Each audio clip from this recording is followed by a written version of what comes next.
We're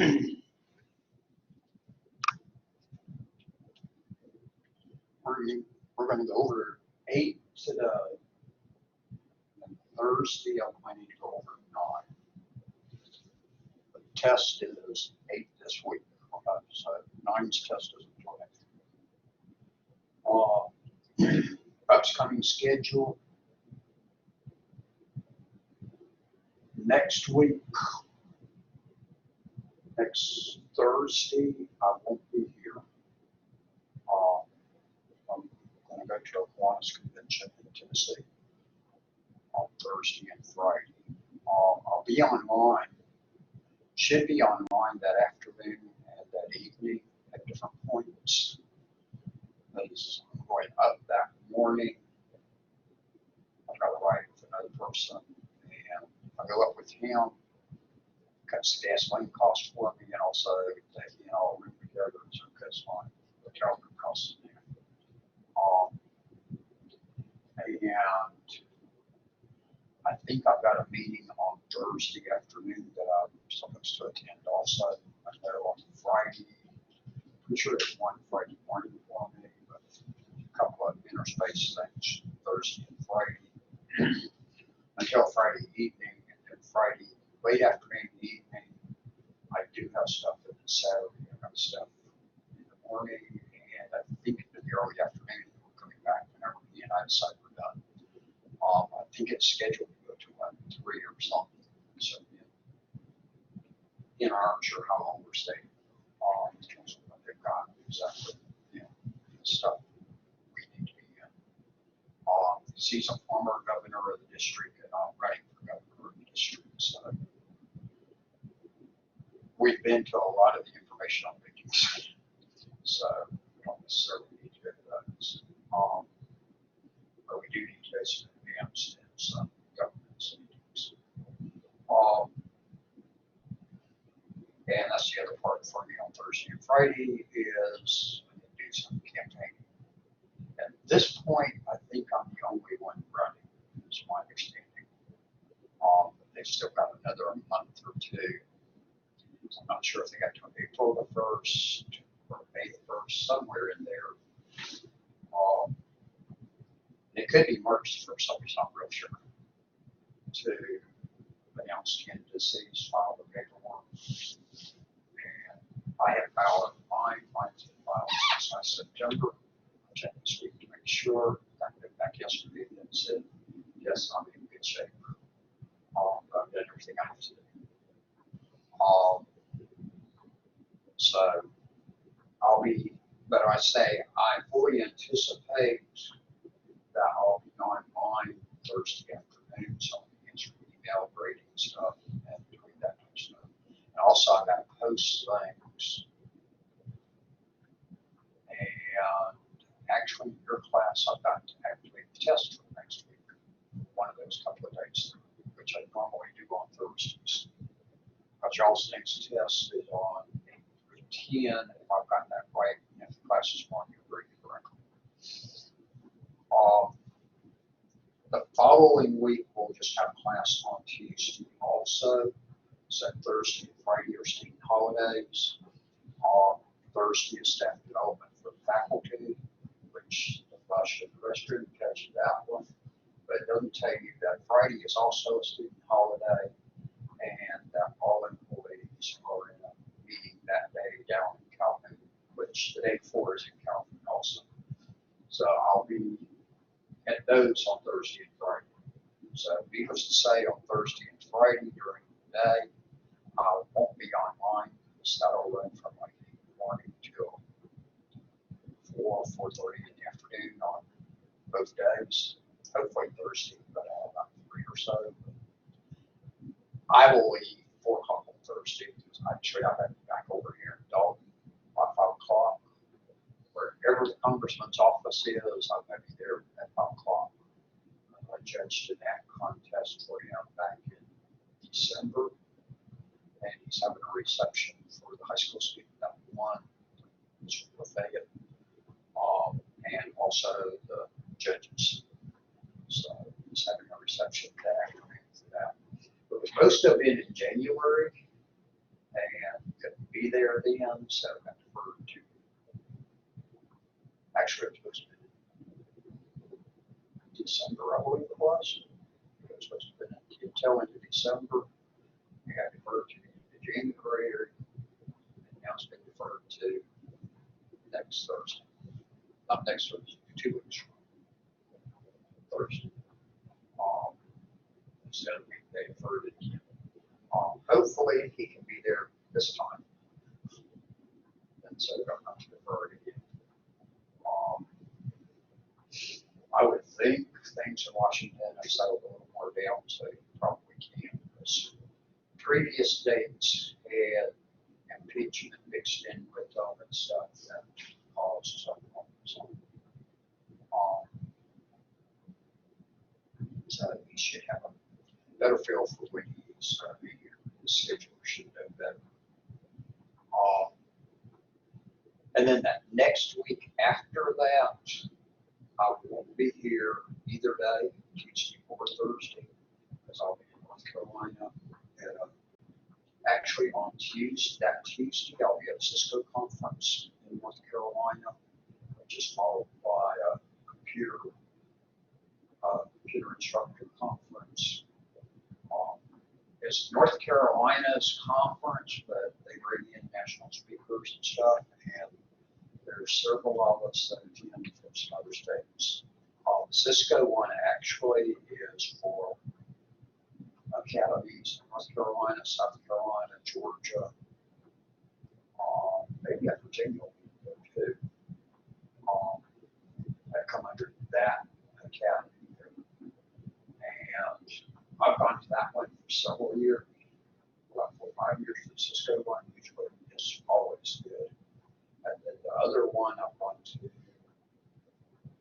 about 3 or 4 years. It's 2 years less than the other one. When I went to the other one, they said we had an invite to it, which, and I get there for 2 years and get there and they go, you need to stay around for the rest of the week. We got this real neat conference after this that we bring in national speakers and stuff. You can stay and attend it. I go, it's too late to tell me that now, because to travel out of state, for me to travel out of state requires president's approval. There was no way I was going to get president's approval. I'd have to get the vice president and president to approve it. I said, if it was in the state of Georgia, yeah, I could stay around. As long as I had enough money in the budget to cover my travel, it wouldn't be a problem. But not out of state. But then I went to it. I attended it 1 year, I believe. And then the next 2 years, and I think this is the fourth one I'm going to. The next 2 years, I believe it was, I spoke at they had to speak on something. I think I spoke 2 years. I know I spoke at least 2 years. And then this year, I'm still attending. They wrote me and asked me about speaking. There's a proposal in, but I didn't. I debated on it. Really didn't make final decision, which made final decision. So I just didn't get it in. It was due last Friday. As much stuff, the other stuff I got going on. I'm going, I don't need to be trying to prepare that because I've got national seminar going beginning the last week of March on Wednesdays at lunchtime from CompTIA on Network Plus, and I'm going to start working on that pretty soon. I know I'm speaking on each week, but I think it's slides put together for each week. And on that one, they sort of expect you to throw a few questions in the PowerPoint also. Because actually not using PowerPoint, but GoToMeeting or whatever they use. I think they use Zoom. They use something that the PowerPoints can put in there, and they put active questions in there where we can put a question and respond to. Which I don't normally do, so I've got to figure that one out, throw some things in. So that'll be coming up. But that specifically relates to this class. But actually, the first week I think it is, I got something talking about OSI and TCP IP models. I'm talking about reports and protocols 1 week. I'm talking about number systems. 1 week, 3 to 4 weeks. I can't remember. And some of this may be a little fun.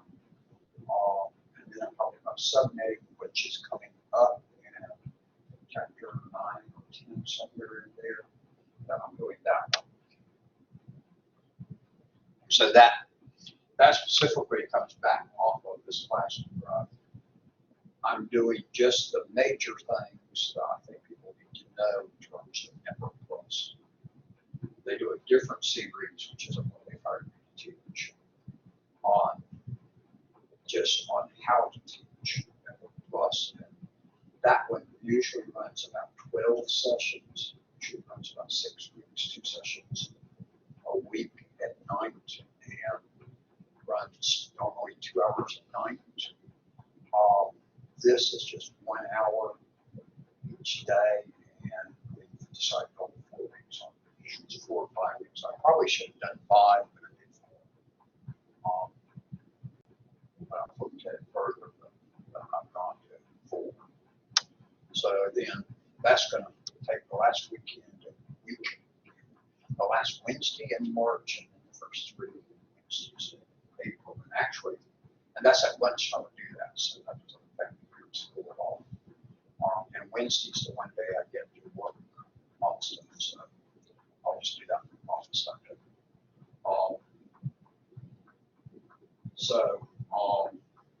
And the second session, actually, I think it's the second session. It's second session falls during all spring break, so that wasn't exactly the way I had planned on it. I'm not sure what to do with that. Let's just stay put until Wednesday. So that's the upcoming schedule. Other one is we're going to do 8 today, do 9 Thursday. I really haven't looked at 9 at all, but I can get 8 done for sure today. I did it on Monday in the online class, in and out in less than an hour. I did it this morning. Right about an hour, a little bit less. We finished up right at this time. And I threw in extra stuff at you that's not in the chapter. I just meant just the chapter. Definitely. There's way some more stuff to it. We'll do 9 on Thursday. It's Tuesday next week, which I told the students to collaborate Monday. Tuesday next week, I want to do us to do the K one that day. Get that on out of the way. Which counts as lab. Also, for you to do the final lab, you have to do the internal lab.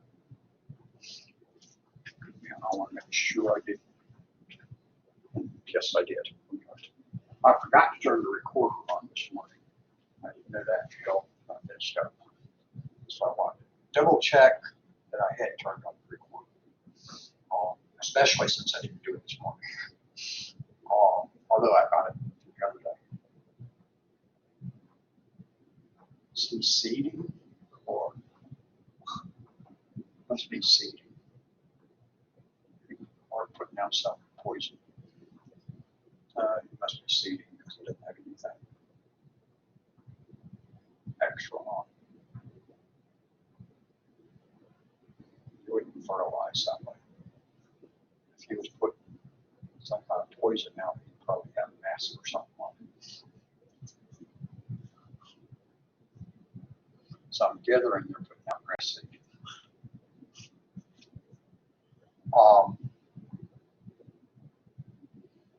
Because today's a good day to do that. When it's raining. So that's where we're going to go from here. And then after that, hopefully, maybe I'll be here regularly. But I don't know what else will pop up. Because theoretically, there's a state meeting coming up for me about curriculum and all the revisions that we have been working on and such. It was tentatively scheduled for this Thursday. I was the tentative date, and nothing else was ever said, and I've heard they may or may not be even having it. But they're definitely not having it this Thursday.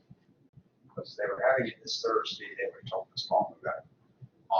Because there's no way people could get the day off and get a motel for those on sitting in a motel, wherever they have it at, and so all for Thursday. Although when I had to do the one last week, it was on very short notice, but that was a different situation. And the one school that was outside of Atlanta that was supposed to be at the meeting had known about it apparently for about 2 weeks or so. And then in the last minute, that the head at State for Computers got permission to invite 2 more of us to go to the meeting. And I was the only one of the 2 that went. I don't know if I'm assuming the other guy, either he couldn't get released to go to it by his school, or else he just didn't think he could get away with that one. I'm not sure it is. But that's not normal. Normally we get a little more notice than that. All right, so N8. Hope you don't mix numbers up.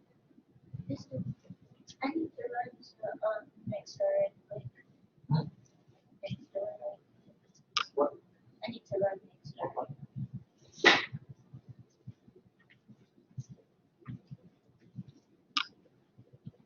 N8. You're looking at the network layer. So we've now moved up to layer 3. The big thing we're going to talk about is the IP addresses in the chapter. Okay. A couple other things you do need to know out of the chapter, though. And it's not a whole lot of material there in the book, as you can look at broad sense. I wish they did have the books already, but they're not due till June.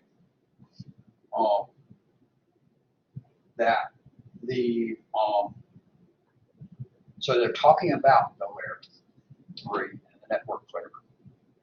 It's a little bit less really than what you had on the other 2 layers on it. Although we're going to spend some more time on the network layer, so we're going to be on network layer for the next couple of weeks. Okay.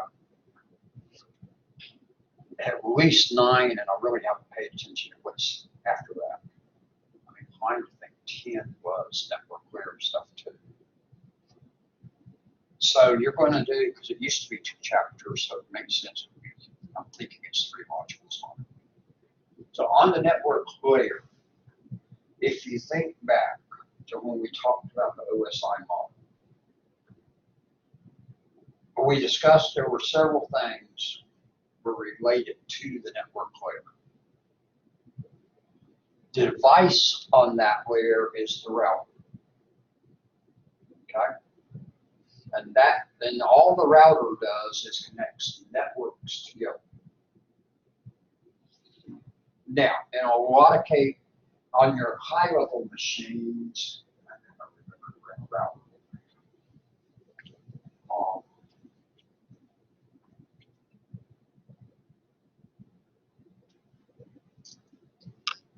On your high-level machines, you're going to have routers and you're going to have switches, and they're going to be distinct, separate things.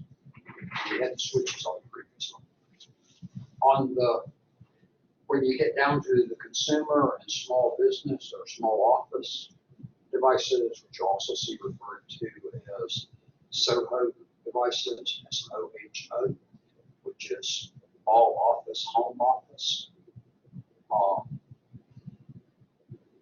That those devices, you're going to quite often see them combined devices. So if you've got a wireless access point that you've got at home, when you've got a switch type thing that you plug your different devices into, which is usually the same device right there, more than likely it is a switch and a router, because it's got a switch with the multiple ports on it. Usually it's got 4 ports there for you to plug your devices into. It's also got the ports that the wireless is coming in on.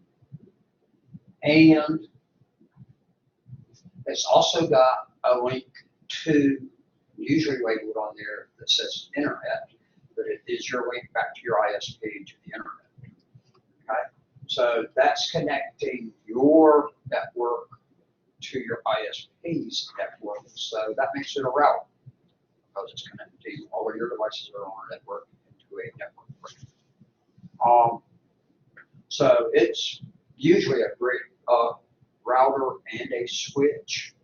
The DSL or cable modem that you may have sitting there is definitely going to fall into normally being a router and a switch because it's connecting their network to your network, but also it actually serves as a switch because it's got all of the little ports on there when you plug more than one device into it, and now the newer ones got the wireless on them too. So you really don't have to buy that separate switch wireless access point. Because you got that there. So you'll see it combined, the routers and switches combined sometimes. But on the high level end, they're going to be separate devices. And that's more what we're looking at in here, is that you're looking more of the high level, but be aware on the low level. Because it's similar stuff. It's the same theory to it. It's just devices. One, the devices are a little bit smaller. Things are get combined sometimes, and the devices are a lot cheaper because they don't do as much stuff. Okay, that internally not as much stuff occurs. In this course, as far as I remember on it, and mind you, you're the first ones taking this version of the course. You're going to work with switches all semester, and so they've got you going in and configuring switches, doing different things. That's what they had you do in this first few chapters. Now in 5 through 9, I think it is, you don't have any lab assignments to do, and then you'll have some more on chapters after that.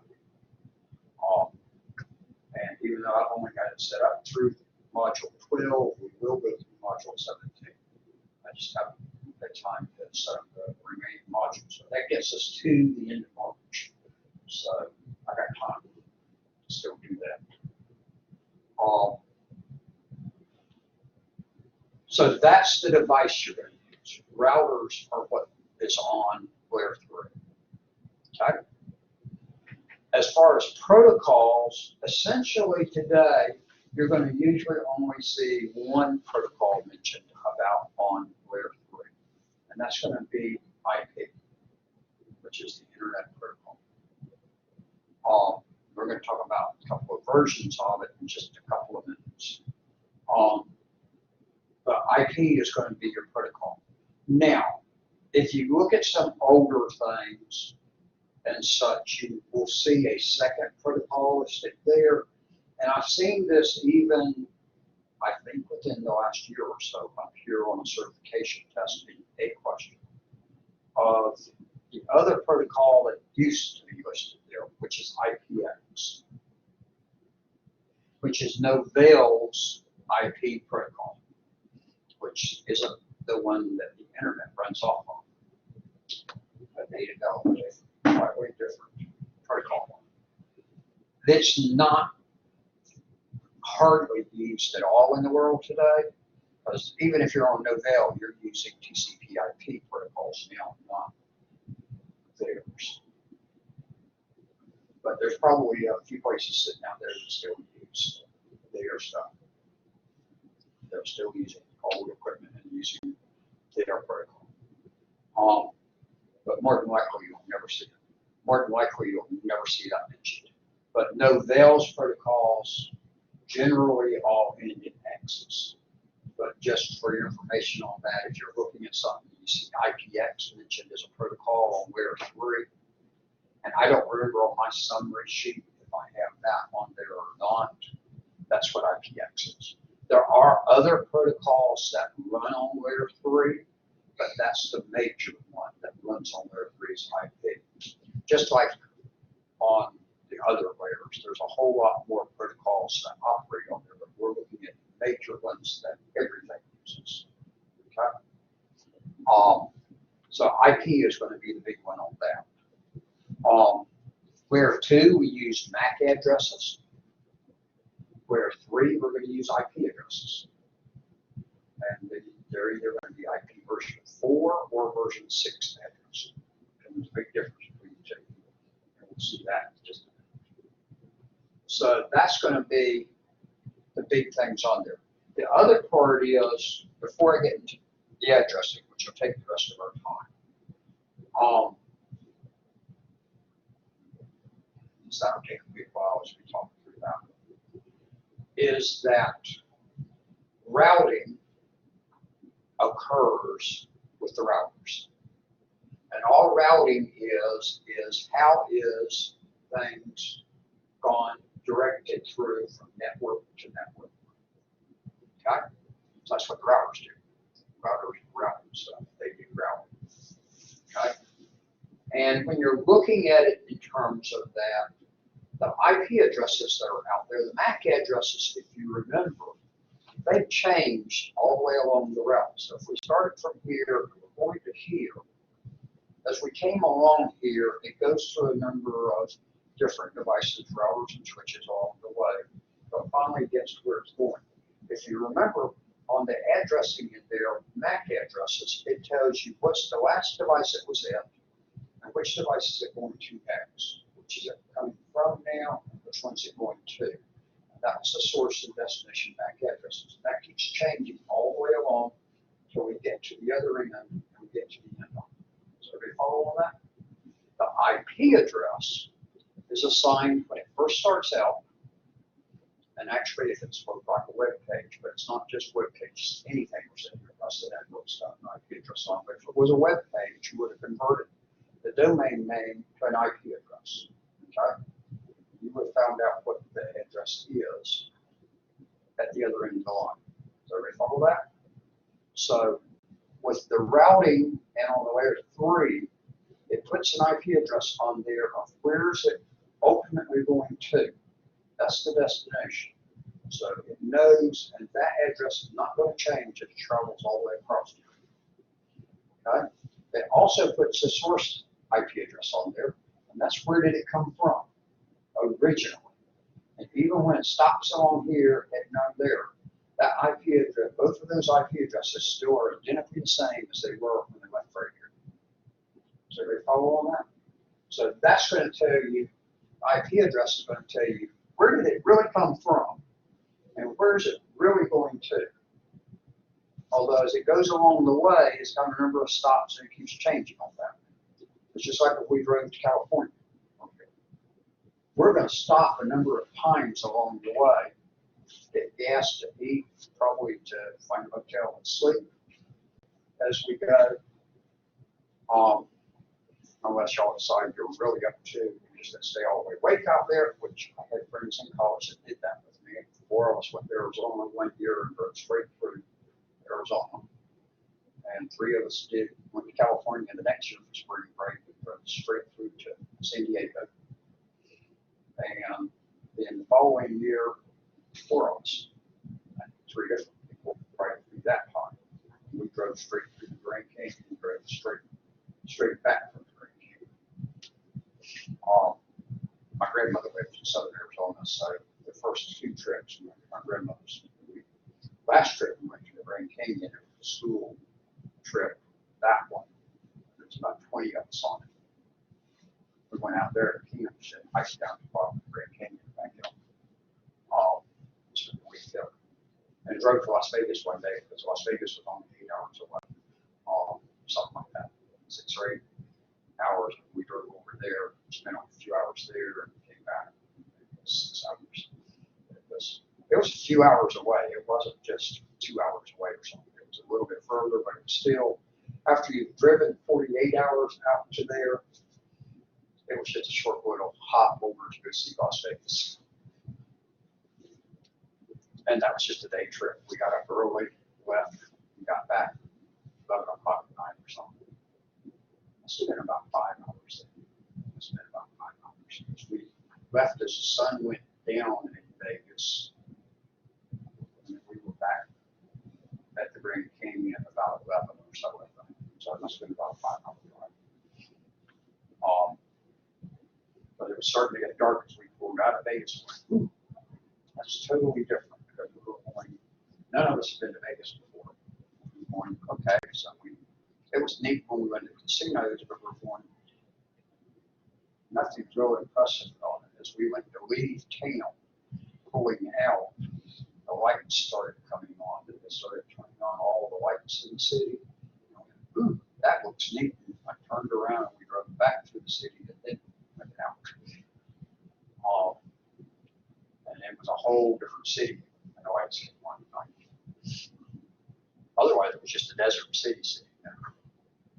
And some of the buildings looked interesting, but it was nothing. There was nothing that everybody talks about how spectacular Vegas is and everything. So in any event, the IP addresses, they're there. So we follow on that part. So on this, so the routing is just how does it go from router to router to router? So there's a long way. So it gets to a router, it's going to tear it apart on the router level. It's going to get the frame, take the frame apart, go up, look at the packet. This packet gets passed up. Remember, look at that packet and see where is it ultimately going. It's just the network it belongs to. It's not repackage it, send it out. If it is correct, it's going to repackage it and put it onto the network. That network. But otherwise, it's going to send it out and send it to another router and keep on going across. So they follow on that. It's going to look at the routing table each time. When it looks at it with that IP address, look in there and see, is that IP address in the routing table? And if it is, send it to the MAC address that's associated. Send it out on the MAC address on it belongs to them. But send it out on that port that we've got built in there, saying send it out on that to its next device. And that's how it's going to pass along the route. So changes from router to router, point to the next. If it's not in the routing table, it uses the default gateway. Just send out on whichever is the one that had assigned as the default. Because you can have, in y'all stuff that you're going to do, your assignments, you're only going to normally ever have 2 networks connected to a router. But you can have more than that connected to a router. So routers can have a number of networks connected. But that just gets you to the next route. Doesn't get you to any Cs. You got to go to connect off of there to switch. It goes to that network. Okay? So that's going to be the approach on that. Now, today, we're using IP version 4 and IP version 6. Okay? Still very much predominantly IP version 4. But version 6 is out there being used some, more than it's ever been used. So let's look back for a moment.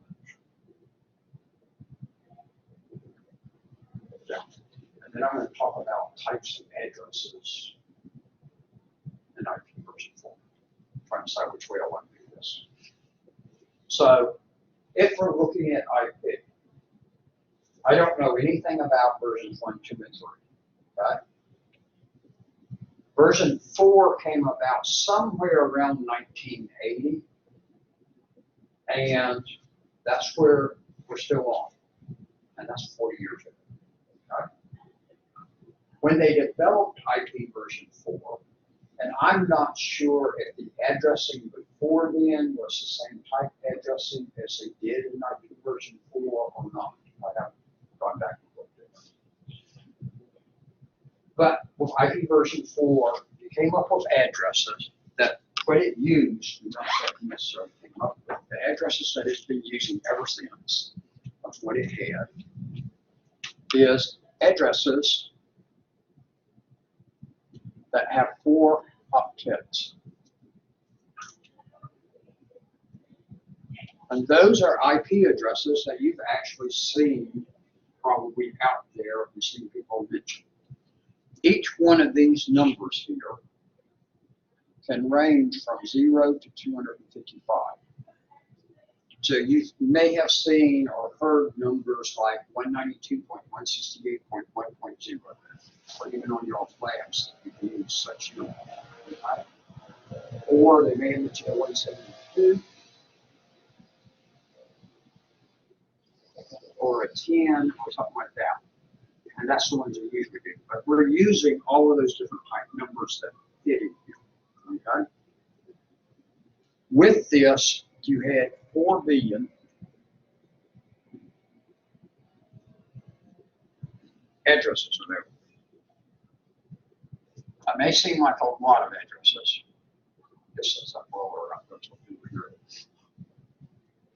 I'm not sure how much good a leaf blower does on a rainy day like today. So you had 4 billion addresses. We're going to talk about in a minute. I'm going to describe these addresses to you in a second. I'm going to do a comparison on this. That with the way they did their addressing scheme, a lot of addresses were unavailable. There was a lot of wasted addresses out there. Okay? But when they came up with the scheme that we're going to look at, back then, this was 1980. The thought was that what they had there was going to last a long, long time. They saw it lasted way into the future. Okay? Of when would we ever run out of 4 billion addresses? And so they were wasteful in what they designed. Okay? They made it as simple, but in the midst of making it simple, there was a lot of wasted addresses that just don't get used. The problem is, then in the mid-90s, the World Wide Web appeared. And what they envisioned back there in 1980 suddenly was not the internet, that was the internet. Okay? And we ran out of addresses somewhere 98, 99. Okay? And we literally ran out of IP addresses. Up to that point, every device that connected to the internet had its own unique address on the whole internet.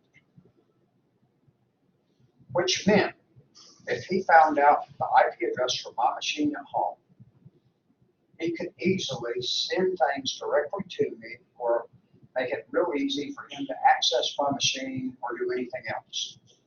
And it was wide open. Okay? There was a little bit of security film stuff, but not a whole lot of security film stuff.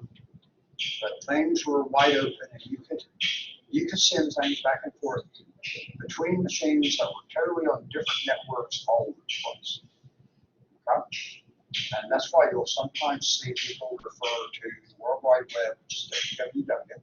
That's the correct letters for it, as the Wild Wild West. Because just about anything linked. Okay? But every machine had its own unique address and was accessible all over the internet. Y'all follow on that? Well, prior to the World Wide Web, that worked fine. And that, we're going to see there's all kinds of things to put on. But now, with everybody, all suddenly, people all getting computers at home, everybody had a computer on their desk connected to the network, to the internet, etc., which was not there before the World Wide Web, just people that had needed to be able to get into some libraries and get certain things, or to be able to do certain exchange of information. They were the only ones that had a computer connected to the internet. So it was a limited number. Now with the World Wide Web, everybody was getting on. And initially there was a lot of us that thought, okay, World Wide Web, that's going to increase the number of people using it. But still, most people weren't going to be using the internet. We just saw that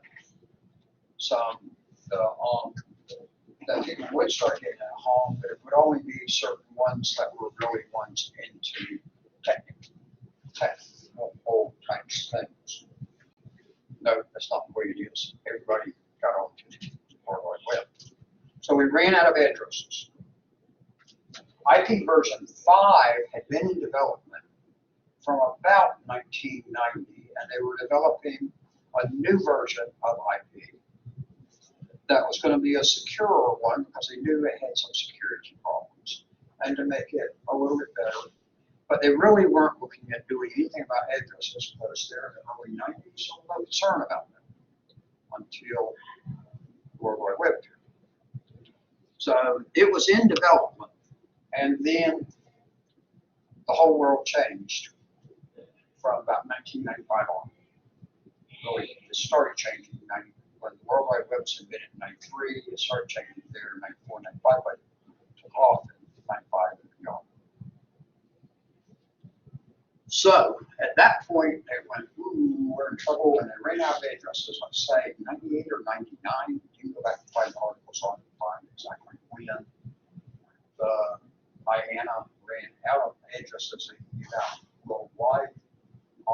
They had no more addresses. So they had a major problem. Well, as we're running out of them, they're going, whoa, IP version 6, we need a new version of IP that would be able to handle something about addressing, doing it differently. So they threw out the IP version 5 that was still purely in an early development phase and went to developing IP version 6.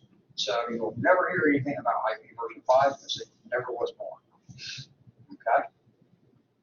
So if you're wondering why we talk IP version 4 and IP version 6, 5 was, they started that direction, and then when they realized we got to go a different direction, they actually kept the things they were doing, but had to go into the addressing scheme to figure out what to do with that.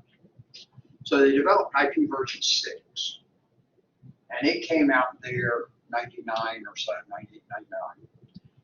But it was going to call for a drastic redoing of everything out there, and equipment all was not designed to run on IP version 6 because nothing was designed to handle the new large addresses. Because on here, you had 32-bit addresses.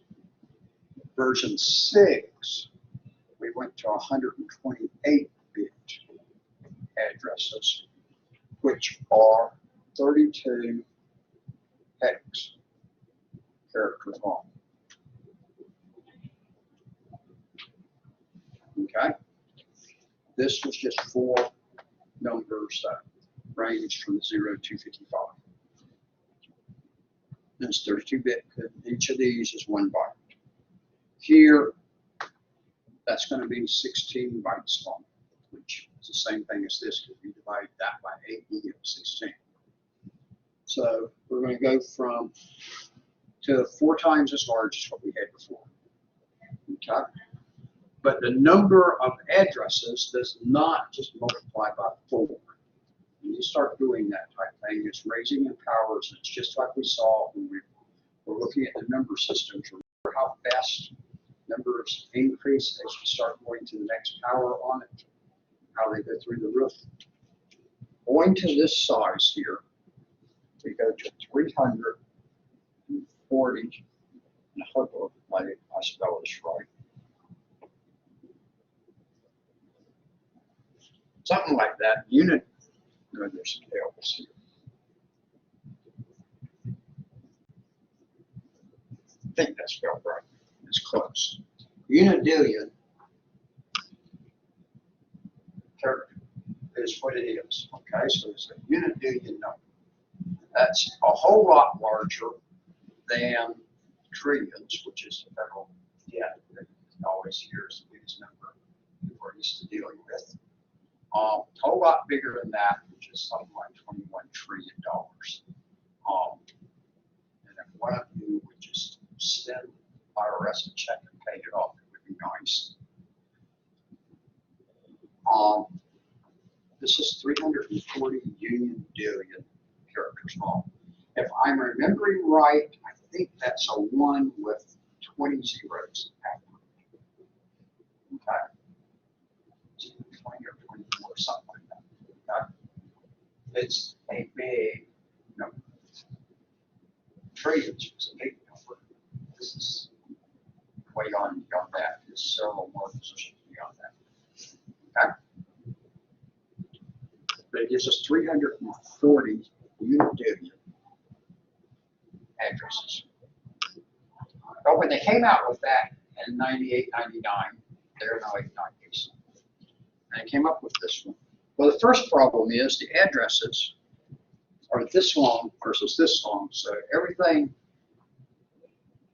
that was built to handle this isn't going to handle this unless you made it to handle this. Does that make sense to everybody? So all of your equipment wasn't going to work with the new one, okay? So there's no way on it. So you're going to have to change equipment along the way, but they came out with that and said, we're going to start converting. And they started getting equipment to handle it and such. But at the same time, we did one other thing. They figured out a way to get around the problem we had. They came up with NAT, Network Address Table Translation. Network Address Translation. So we're going to convert network addresses, is what we're doing. We put that on where we connect to the network, stick that on our routers to connect to the internet.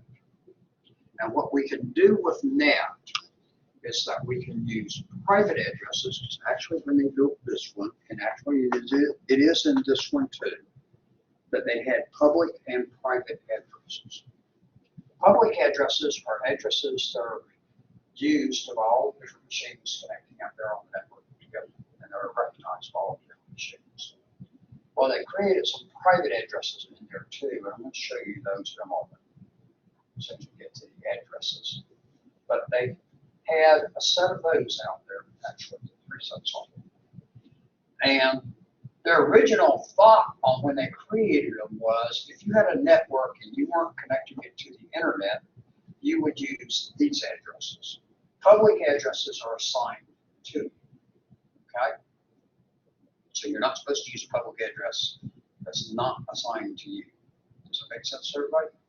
If you do, you can put things on the internet, okay?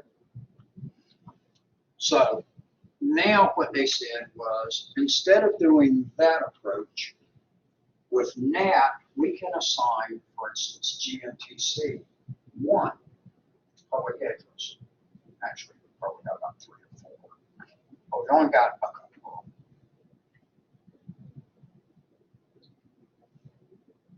But we can assign a public address to the school.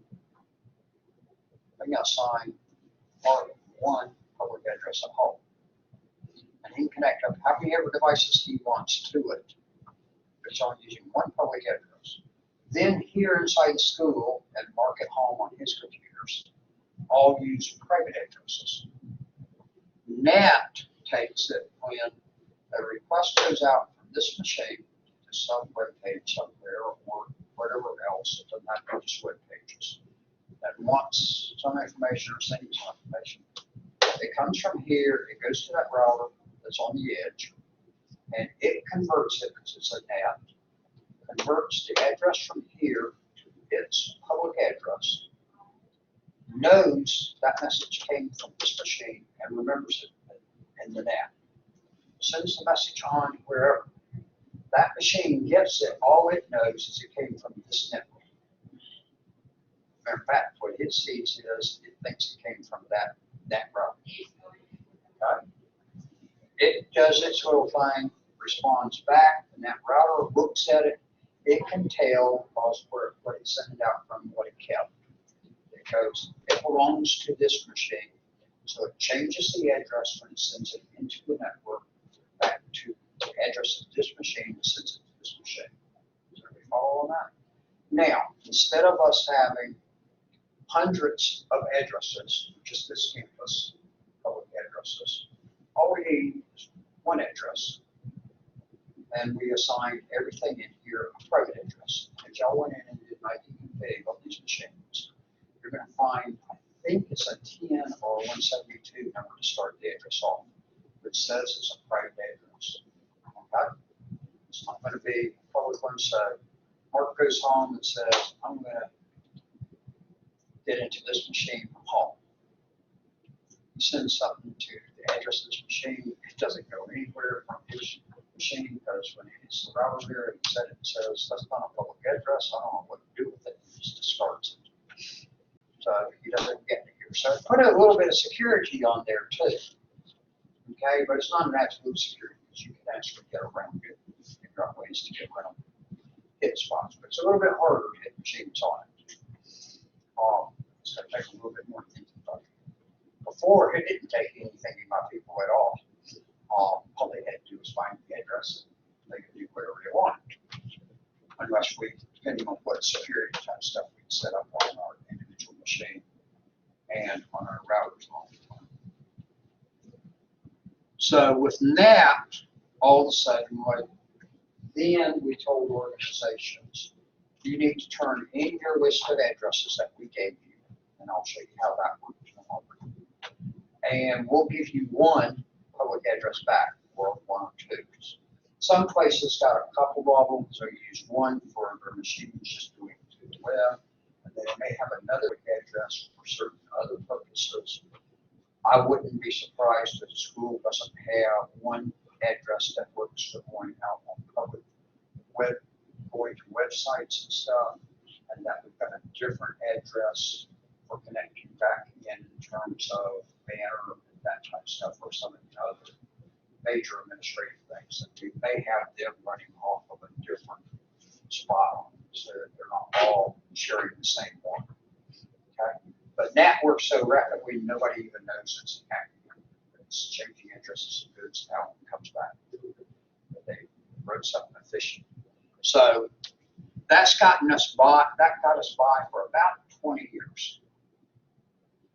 About a year or so ago, somewhere in the last 2 years, and I'm not exact, I don't remember exactly when it was. It really seems like it was right now at this time of the year, so I really think it was like 2 years ago, right now, or next month, that they ran out of IP version 4 addresses again. They haven't literally run out, but the international agency doesn't have any more addresses to hand out without going and getting some, because it gives them to lower organizations, that give them to your ISPs, that then give them to you. Well, there's a number of addresses not being used. These organizations have gotten some addresses and they've not used all of them. So they can swap those back and forth around. People will quit using an address, and that gives them an address they can use. So there's still addresses out there, but not anymore in the big thing up there that's not controlled. So we're sitting there on an out of address situation again. Okay. So now we are moving more rapidly into IP version 6. We have been for the last 20 years moving to IP version 6. They started building devices to handle IP version 6 besides IP version 4. Software started being designed to handle both IP version 4 and IP version 6. About 5 years ago, I believe it was, the federal government had an IP version 6 day, and they shut everything down on the federal government's computers. That was IP version 4 for that. To see what equipment they had that would not work on IP version 6. Everything they had at that point works with IP version 6. They weren't real sure before that. They do that still once a year, and there's a push once a year, and I don't remember what the date of it is, but there is an IP version 6 day. Just like next month on March 12th will be Pi Day. That's the day y'all go to the pizza place and get a cheap pizza. Okay? And I'd forgotten about that until the other day when I was in Rapid Fire Pizza up in Fort Oglethorpe. The sign on the window said about Saturday, the 12th, there would be free pizzas. I wasn't thinking March right off, and then I went, wait a minute, Saturday's not the 12th, and I'm like, wait a minute, that's March, it says up there, that's Pi Day. And that it said it was Pi Day, and that they have pizza for $3 or something that day instead of $8 or something like that. And I know others do the same thing, because last year, I think it was, I ate at CIST up in North Carolina, because that conference hits right there that week every year. and I ate at CIST that day, that night on, we got pizza from them. They had a much lower price special on it. I think that was the day we arrived last year from our because lunch every other day is covered and supper's covered. I guess one night last year I went out for a group party. It was covered on Wednesday night, they had a banquet for us. Thursday night I went out with a group of other instructors I know and stuff. And so it must have been that Monday or Tuesday night. I claim that it was that Tuesday night that was mixed in there. But this year it falls on Saturday anyway. It was off on it. I remember I did go and ate pizza that day on it. Because it was a whole lot cheaper price. So there's that. That's where we are now. So now, at this point in time, most of your ISPs are giving you both an IP version 4 and an IP version 6 address for both ways. Machines are not working just IP version 6 because everybody's working still IP version 4, and some, and a lot now, are doing 6 also. Once we get everything converted over to 6 and everybody's issuing out 6 addresses, then 4 can go away. But until then, we really need 4. There are a few places that are just IP version 6, but nobody can contact you. They can only have IP version 4. So that doesn't work very well for sites and stuff, unless you're something specialized and it's just within your organization. So that's where we are between those two. So everybody follow on that, and the history on it. So my expectation, actually, back there in 98, 99, when IP version 6 came out, everybody said within 5 years, IP version 4 would be dead. That was what a lot of major predictions were, was IP version 4 was going to be dead within 5 years. I remember people even questioning why we should even be teaching anything about how to do subnetting in IP version 4 anymore there in 2000, because IP version 4 wouldn't be around in a couple more years. This is 2020. IP version 4 is still the dominant one of the two. Okay. However, with where we've run out again, is maybe push a little bit more on it, that everything you buy now works both ways. And I'll say most providers give you both. Comcast, I know, gives you both addresses. There are some small ISPs that still are only giving IP version 4 addresses because they may not have updated all of their stuff on it, or made a request for IP version 6 addresses. Okay? So we are moving into it. My expectation is it's going to take another 2 years before we drop IP version 4 before it goes away. So you need to know IP version 4. So when I teach you subnetting in a couple of weeks, you need to know that for IP version 4, because you're still going to encounter it out there for a good while to go. But it may be gone in 5 to 10 years. Okay. I'm seeing things saying in 5 years now, and I'm going, I don't think we're quite that far along. So until we do that, and you'll notice most of our material in the book actually is 4, not 6. The other thing is 6 is a lot easier than 4. Because you have to do, you're going to go crazy when we go do something. Okay? Hopefully I get a top line to you that you can do it. Okay. But subnetting's not going to be something real simple. But when you go to IP version 6, you don't have to worry about it. IP version 6, it's got these 32 of these, but those break down into 8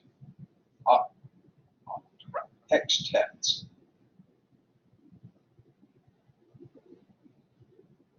Which are characters in groups of 4. Okay? The 4th position in there, 4th hextet, is actually there for subnet. And all you have to do is assign the number to the fourth hex tab of which subnet it is. And that's all you have to do for subnet. You don't have to break addresses apart or anything else. So all this other stuff we're going to talk about subnetting in another week or two. You won't have to worry about it there.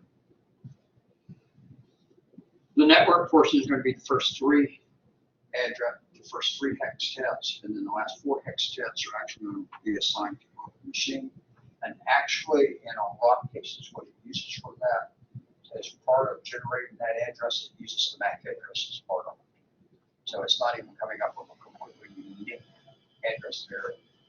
Because there's already an address on this machine. We'll just play with that address anyway. And there's 2 different ways you can do the addressing. So that's where this all comes to. Those you need to be aware of. You don't have to be able to spell unity. You just not have to spell unity. But one of these boundaries, you look at the screen and know how to spell. Nobody wants to tell me that I'm spelling. Because if I spelled that right, I'm really surprised. Okay? But it's something like that. But it's unity. Okay? It's unity or unidicil. Maybe it's unidicil. That may be what it is actually. UNIDECIL. Maybe what it is. Okay? Because we've got 340 of them, and like I say, for each unidicil, that means they put 20 more zeros after that number. Okay? So it's a big number. The other part is on that one is they claim, and I've read this from several other places too. Your book's not the only place. Your book specifically says this, that with 240 unidicil addresses, that we can give an IP address to every grain of sand in the world. Now, I don't know if there's 340 or less unidicil grains of sand in the world or not. Okay? But that's what the claim is with them. Now, bear in mind, when we talked about version 4, with 4 billion addresses, they saw somewhere way off in the future in science fiction that science fiction became true, that we'd run out of addresses. But that was somewhere way off to the future when people would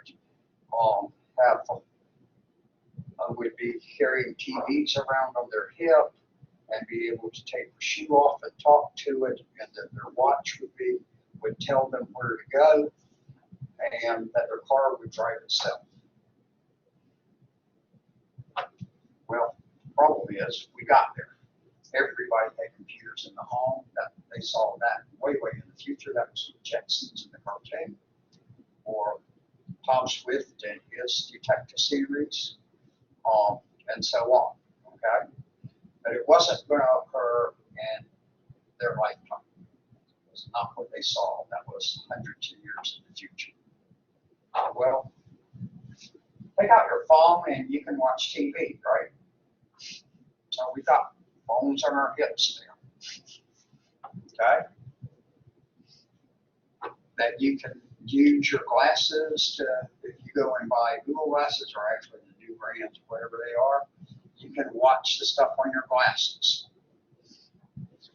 They've got the cars out there now. They're not very good at it yet. They got the features of it that are pretty good. That self-drive themselves, right?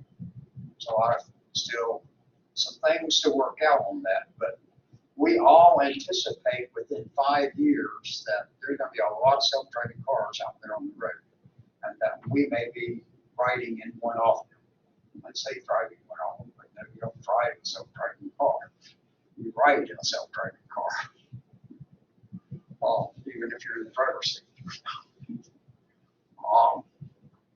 Then that makes our trip going out west and nonstop even more feasible then, because we can, when it gets late at night after midnight, you don't have to go by the rule that I always had when we went in my car on those 3 trips was when it got dark at two people had to stay awake always in the car.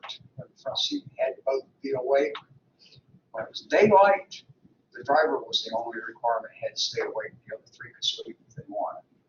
But if we got the automatic car, the driverless cars, the auto driving cars, all four of us can go to sleep, whether it's bright daylight or it's in the middle of the night, right? It'll beep and tell us when it's got to pull into the charging or gas station to get more fuel with whatever it uses. And it'll wake us up on that. So 340 unidillion, we got tons and tons of addresses now. You'll read things from people that will tell you that we'll never run out of addresses. I'm going to disagree with them. We're going to run out at some point. It may be way off in the future. I have a feeling it's just like what they were in 1980. Us now, and remember, that was developed 20 years ago, that you had 340 unidillion addresses. Still, everybody's saying we're going to not run out. Well, they saw all the computers appearing at home and everything now, but now we're putting all kinds of other stuff onto the network that people all 20 years ago and 40 years ago would have said that's science fiction. We're ever going to do that. Auto driving cars. Until 5 years ago or so, that was purely, everybody was still saying, okay, there's companies trying to figure out how to do it, but it's a long time away before we're going to do it. It's been in y'all's lifetime of y'all knowing what's going on that you've started hearing about auto driving cars and now see auto driving cars. And I've seen auto driving cars.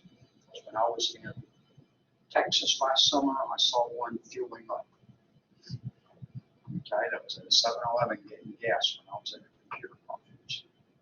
That wasn't my summer before, 2 years ago. I saw an auto driving car. It was well identified on because at this point in time, they've got to be well identified so people know that's what's coming down the road.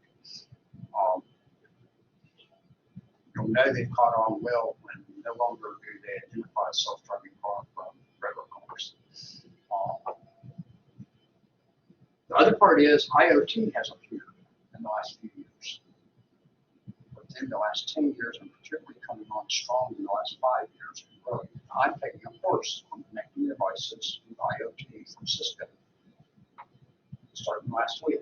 And of course, this is one course I signed up for, and he's covering 2 CIST courses in it. Become an instructor of. And you're talking about hooking everything up onto the internet. Light bulbs, and don't go buy IoT light bulbs right now. We can go down to Home Depot and buy them. Okay, and they're smart and they'll know how to turn on. And we can program them to turn on and turn off at different times, react to all different types of things and everything else, how they can come on and off. Thermostats, we are moving into IoT devices so that when you're sitting here at school and you know, okay, Dr. Watts, about ready to wrap this lecture up, so I'm going to be heading out to the car and heading home. I want house warm when I get there. So if you click in your computer, click on the thermostat and warm it back up because you might have dropped to 60 while you were gone today to save energy, and you bump it back up to 70. Tamika left the casserole in the oven this morning, and since she's getting ready to leave and that she's going to be headed home, and she's hungry today, she's got an IoT oven sitting at her house, let's assume. And so right before she walks out, she clicks on to her home computer network at home and clicks on the oven and tells it to turn on and start baking. Because she knows she'll be there in less than 30 minutes and it'll be ready to come out of the oven in 40 minutes. So then she can walk in the house, change clothes, walk down there and pull the casserole out of the oven and sit down at the table and eat her late lunch. And it's hot and ready, and she didn't have to prepare it when she got home and wait for an hour after she got home before she ate. The food was ready for her then. And she didn't have to take a guess of how long was Dr. Watt going to talk today. She just told me just before she got to school, go ahead and turn on now and start baking. Sprinkler heads out there, we can do the same thing with. And so they're connected to, can be connected to a device catching and measuring the amount of rain coming down, and it goes, it's raining today, don't come on. And so it tells the sprinkler heads, don't come on. Or irrigations out on the farms, don't start spraying water today because it's raining today. And then when they come on tomorrow, we can go, okay, we got a ½ inch of rain yesterday, so we only need you to come on for this amount of time and sprinkle this much, not like it is right now. They spray the same amount of water every day, whether we got 2 inches of rain today or we got no rain today. Okay? And so we can conserve water in the process, and we can also get our crops to grow better because we got a uniform amount of water coming to them every day.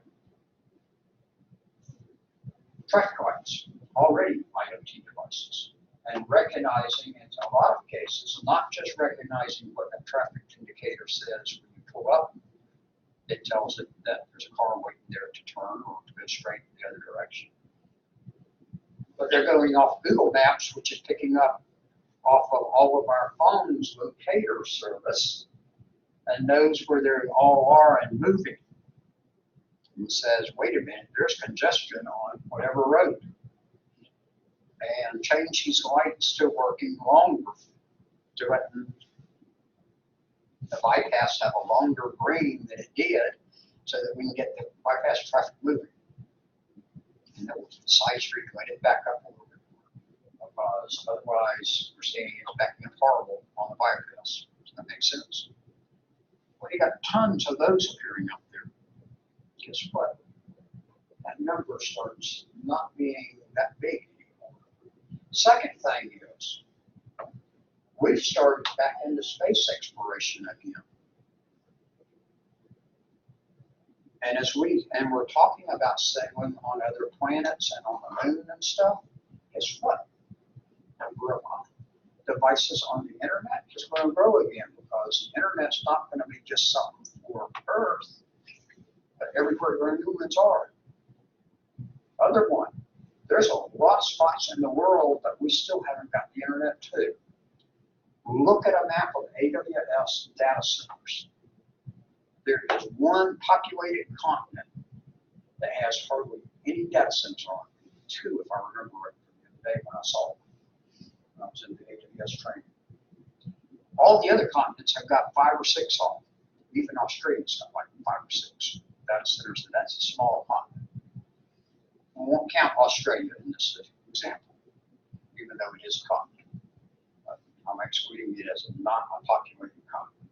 Yes, there are some people living there, but they're not really living there. They're just stationed there for a time period.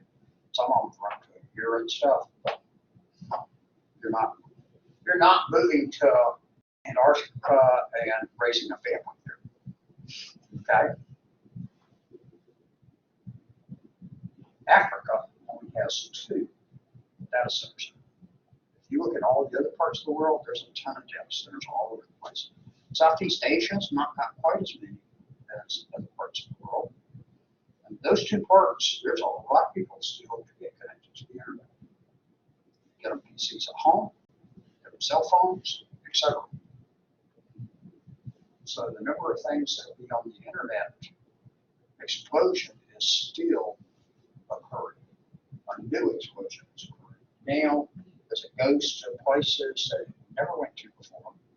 And 2, on devices that 2 years ago, nobody would have envisioned being connected to the internet. Who would have thought about a light bulb being connected to the internet? The oven connected to the internet. Yeah, that would be really neat somewhere in 100 years. Okay? This thermostat, that'd be really neat in 50 to 100 years. But not anytime real soon. Not in 2020. Okay? So it's already, we still got a ton at this point, but it's ballooning. So that's where we're going to. Now, for the IP addresses.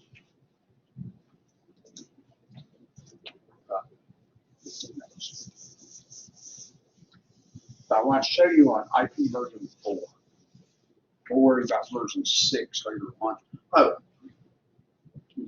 the headers, let's talk about them first.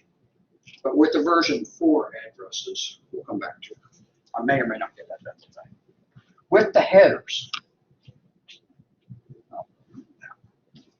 they talk to you about the different IP version 4 header and the version 6 header. Remember, we talked about that on frames also. Well, on the IP version 4 and 6 headers, the addresses are in there. However, be aware of this. On the frame, the destination address came first and the source address came second, which was really nice on cut through forwarding and that stuff. Okay, because that meant we could bring in just a small round frame and start sending it on out as it came in. On the packet with the IP addresses, the source address comes first and the destination comes second. And I can't remember what the reason was why they do that. There was a reason why it's done that way. Okay? But do you really, when you're taking apart and looking at the packet, there's not going to be any fast forwarding anyway. You got to get the whole packet in. You got to get the whole frame in, and then disassemble it to the packet. Okay? So there's no fast forwarding type approach to it. There is also on there, it's got a version on it, just like we saw in the frame. It's got the protocol, which is going to be IP there. Version's been adjusted to 6 or 4. There is a checksum on there, which we saw in the frame also. So the packet has its own checksum also. So you've got lots of reliability checks in here to notice. Checksum still works the same way. Okay? It's got a length number on there that tells you how long is it really on this one, because remember there's a variable on it because depending on how large the data is, that your packet and frame size can vary. So there's no set size of all packets are this size, all frames are this size. They can vary depending on what that payload is. Just like when trains going down the tracks.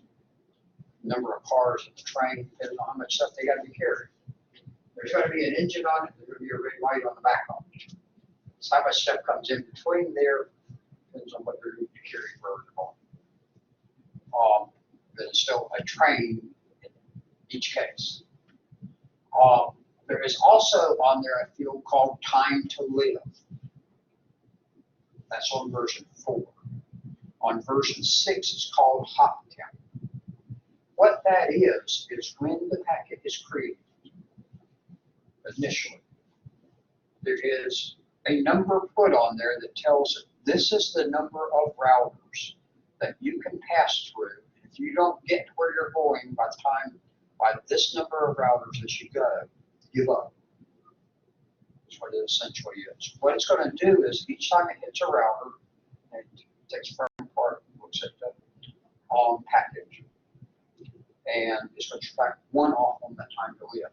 Time to live hits 0, it doesn't do anything with the packet.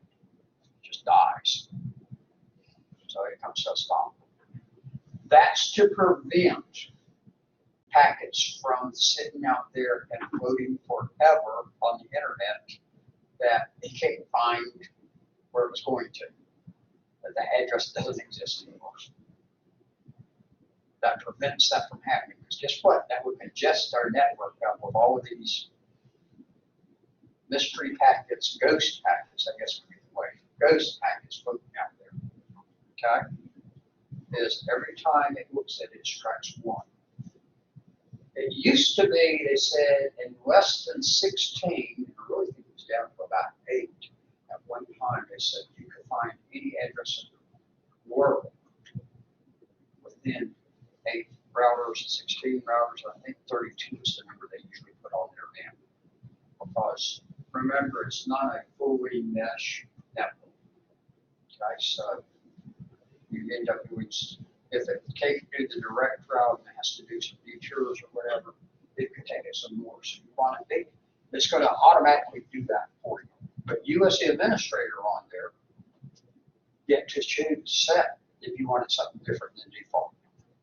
that gets put on all packets. That's going to be the big ones for you on there, of things on there. And it's a hop count because when you look at a lot of drawings of networks, what they will show, and that's the symbol for a router, and that's the symbol for a router. Now, when they're showing you the topology in your packet tracer assignments, they draw a straight line between these to show you connection, or they do a lightning bolt line, you know, what side connection they want in between them. But a lot of times on where it's just a logical drawing of the networks, they give you a physical drawing, so they're really giving you in assignments. They'll show it to you as that. And that's universally done a lot. But what does that look like right there? Looks like a rabbit jumped from here to here. Does everybody follow on that? So it's a hop.